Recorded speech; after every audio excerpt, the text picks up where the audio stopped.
company ever did. You were just in it you were riding the hysteria. But of course, the more people ride the hysteria, the more hysteria there becomes, because as a speculator, I'm building up the price by wanting to buy these things alongside the people who may have wanted to because they actually believed in the technology that this company was doing. And you really had crazy things. You had many companies who had never made any profit, who publicly announced before the IPO, we do not foresee making a profit for the next 5 or 10 years. Whoa, you're buying a company that's a losing proposition and promises to be a losing proposition for years, and you're paying a wild amount of money. This is taking a big risk, right? But in this environment where people had made fortunes between Monday and Friday, lots of them, the way I just described it to you, the thing began to have a kind of momentum of its own. And again, as this got going, a whole new set of financial instruments had to be developed.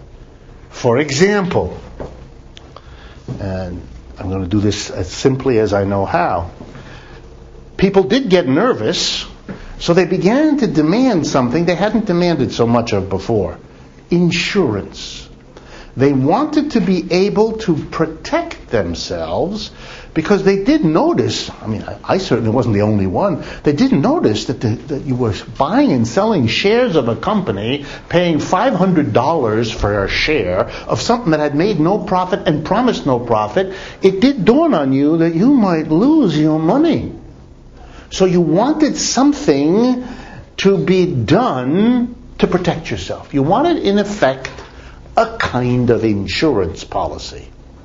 So the financial markets, seeing that there would be a demand for that, went into business and produced it.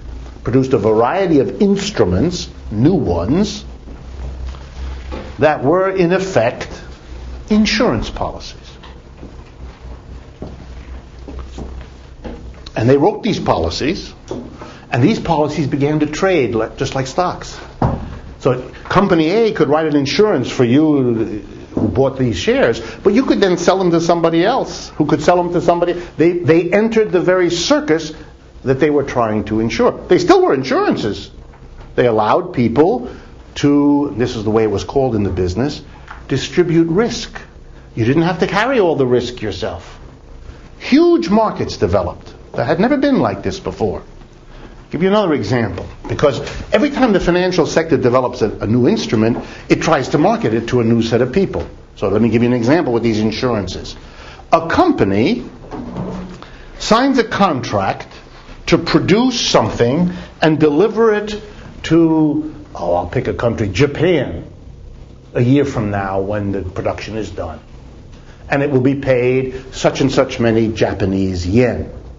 Okay, smart man or woman in the executive suite says, wait a minute, we're taking all these expenses, hiring all these people, buying all this equipment, we're going to produce this thing, we're going to ship it a year from now, and we're going to get X yen. What happens if the yen crashes?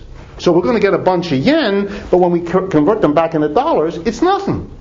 We're going to be a losing proposition for us. What are we going to do? We don't want to lose the contract because it's a very profit. What we need is an insurance policy. We need a piece of paper that someone will sign with us saying that we have the right, we're the company, we have the right to buy yen, to sell yen at such and such a price on the day we deliver. Suppose I make I'm fearful that the yen is going to fall. So I sign a contract that says I can sell you, John Smith, 1 million yen. Let's say that's the price of the thing I'm going to deliver to Japan. So I'm going to get 1 million yen, and I'm afraid they're not going to be worth much. So I sign a contract that gives me the right to sell 1 million yen at a desirable rate for dollars to somebody, to some Japanese bank, or an American bank, or a Swiss bank, or Goldman Sachs, or AIG, whoever will sign the deal with me. Somebody who thinks that the yen is not going to move in a bad way, so great. Because I have to pay them to get this contract. I have to give them money, so they give me that obligation. But that obligation is good for me because it insures me against a change of the currency. When you make a contract like that to protect yourself, you can also, because that's what they did, all these things had to be invented by lawyers and accountants. They began to trade these things. In other words, you give me money so that I promise to loan you at a certain interest rate, say a year from now. Okay? So now you've given me money, you have my obligation. You can sell that to somebody else. If you think you don't need this anymore, you think the world has changed, you would like to recoup that money that you gave me. So you sell it to another person. So it becomes a market in the guarantees, in the insurance policies, if you like. The generic term for the kind of security that is really a promise to somebody to take care of a risk they have, that's called a derivative. Because when you buy that, you're not buying a share of a company that makes something. You're not loaning money to an entity that produces something. So it's not a bond, it's not a stock. You're actually investing in something that depends on something else in the world of finance. That's why it's called derivative.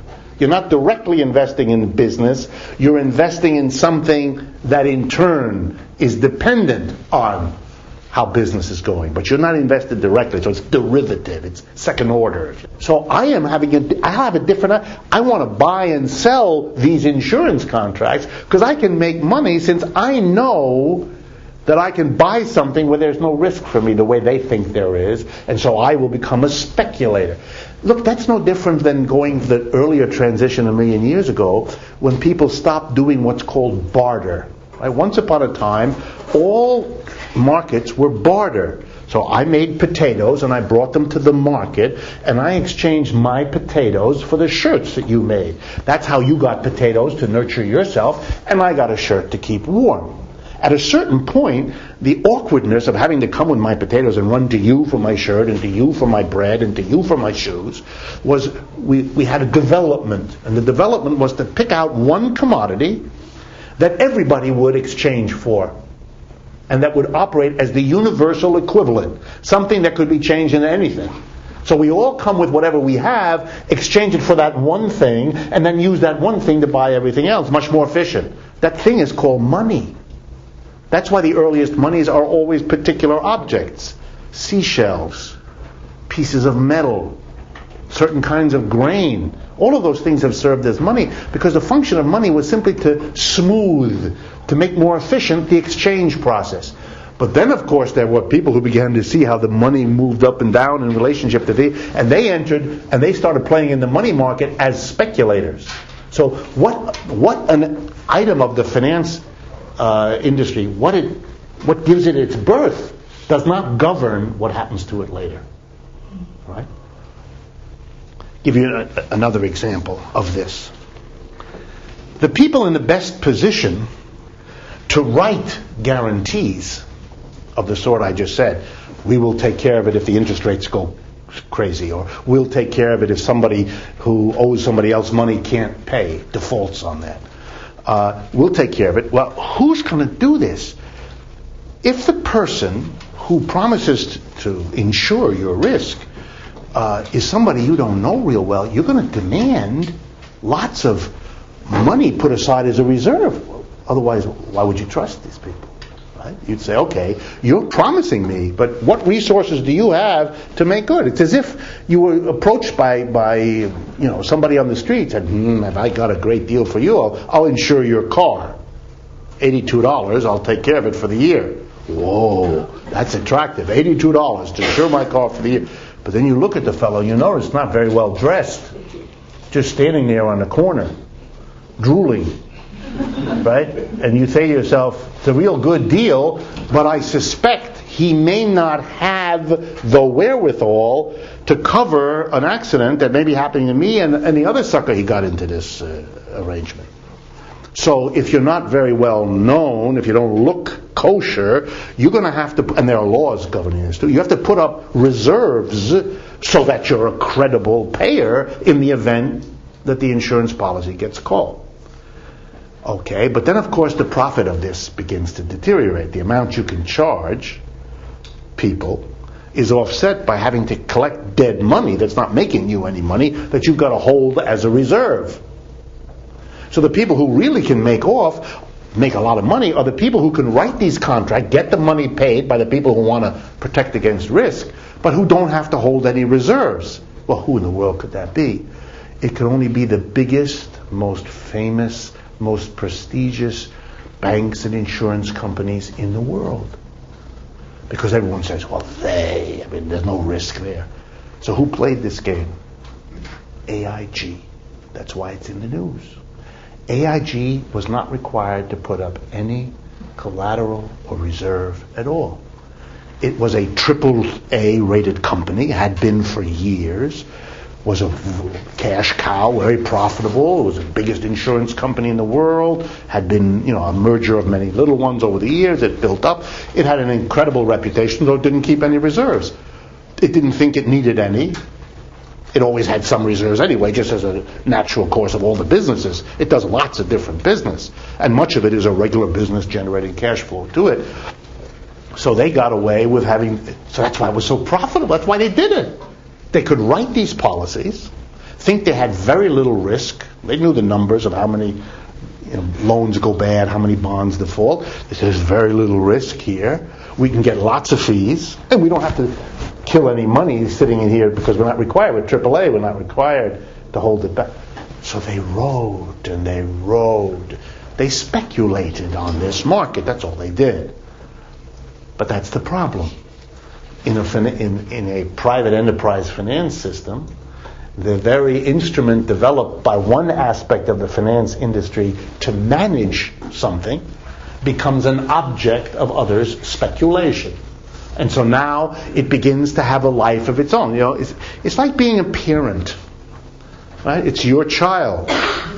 If you're very deluded, you think you can control this thing. I mean, it comes out of your body, it comes out of your life. And, you've all had this problem in more ways than you probably are conscious of how you have to break away from the thing your parents have in mind for you, because it's very hard for them very hard for parents to understand that the child is another person and therefore has their own direction, their own life.